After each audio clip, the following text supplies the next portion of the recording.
How to combine Illustrate AI with Craft Designer to get enhanced designs.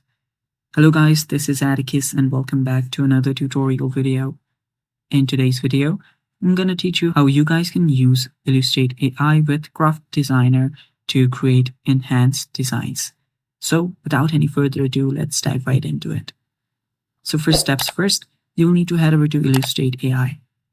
To do that, you can head over to designbundles.net/illustrate-ai/library. Then you'll find this option that says Create with Illustrate AI.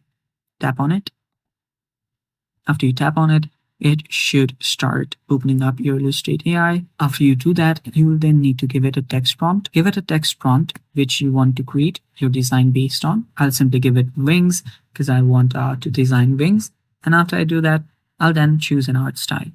So you can select the art style by tapping on this and choose your art style. So I'll just give it maybe isometric. Then I can choose image count. I can create multiple images using the image count option.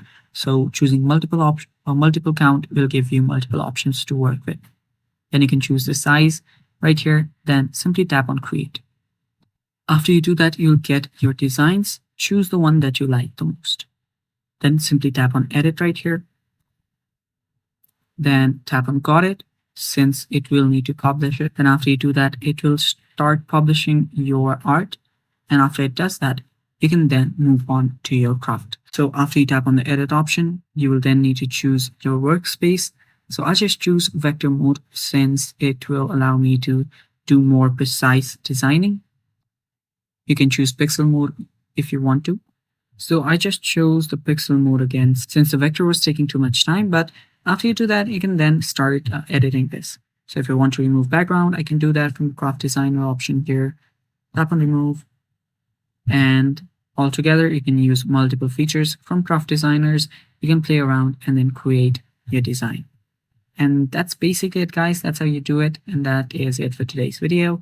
Thanks for watching. Stay tuned. Stay tuned for more and bye-bye.